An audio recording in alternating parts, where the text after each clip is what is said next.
For me, the Seder is a collection of delightful practices, striking memories, which I cherish throughout my life. It's not just the food we eat, the actions we perform, it's the songs we sing, the prayers we utter. And I'd like to focus on one particular declaration, because it's not really a prayer, and it's usually sung to a rousing tune which would sound more in place in Wembley football ground. I think you'll recognise it. Dayenu. Sung with great gusto. So much so that we don't really consider what we're actually saying. So let me give you one or two examples. Ilu karalanu et hayam, had God divided the sea for us, v'lo eviranu b'tocho, and did not allow us to pass through it, becharava on dry land, dayenu, that would have been enough for us. Who are you kidding? We'd have been left at the seashore, helpless, waiting for an Egyptian army to descend upon us and cut us to pieces. Oh, that would be enough for anybody. And then we say, Ilu shikatzarenu, had he drowned our enemies, and had them provided us with our needs in the wilderness for 40 years, dayenu, enough for us. Again, who are you kidding? 40 years in the wilderness without food and drink? We wouldn't have survived, we wouldn't be here now.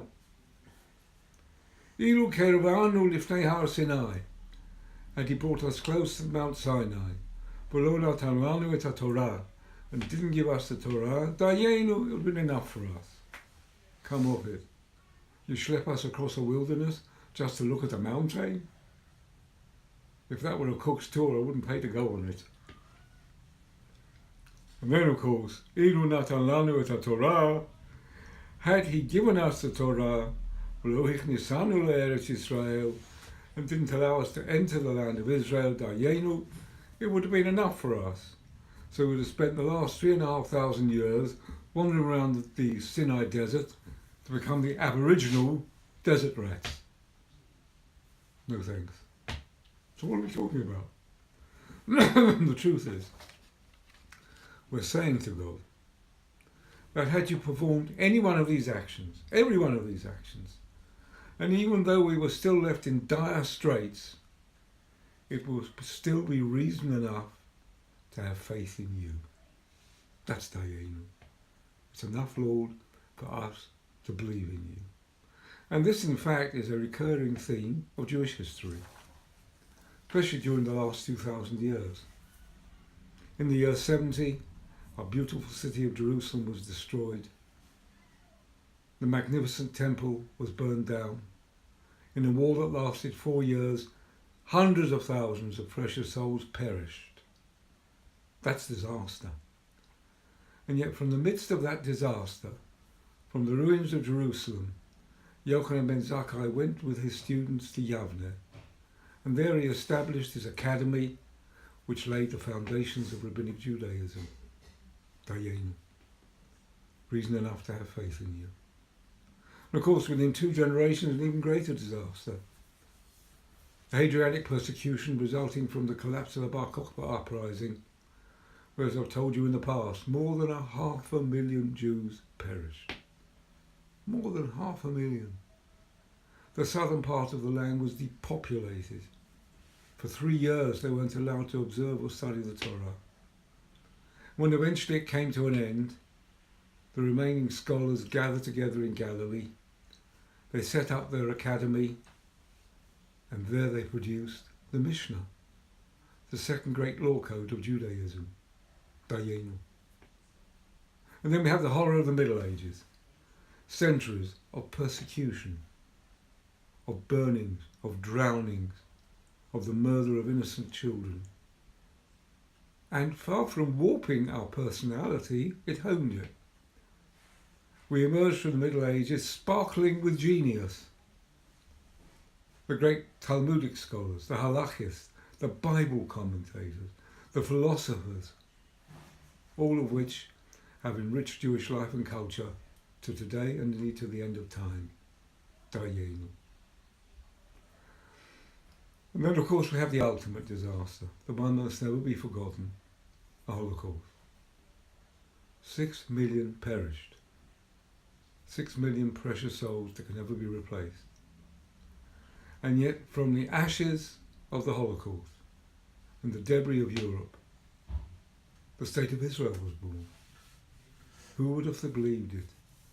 That for the first time in 1900 years plus, we could establish ourselves as an autonomous people in a sovereign state. Dayenu. But of course you might say to me, who are you kidding? The state of Israel isn't exactly a perfect environment. It's deeply divided. Half of them are secular Jews who don't care and don't wish to know about Jewish life and practice. They express their Judaism through being Israeli. And as for the other half, most of them are Haredim, who, while taking the benefits of the state, enjoying all that it has to offer in terms of protection, are still hostile to its existence. There was an example of this only recently.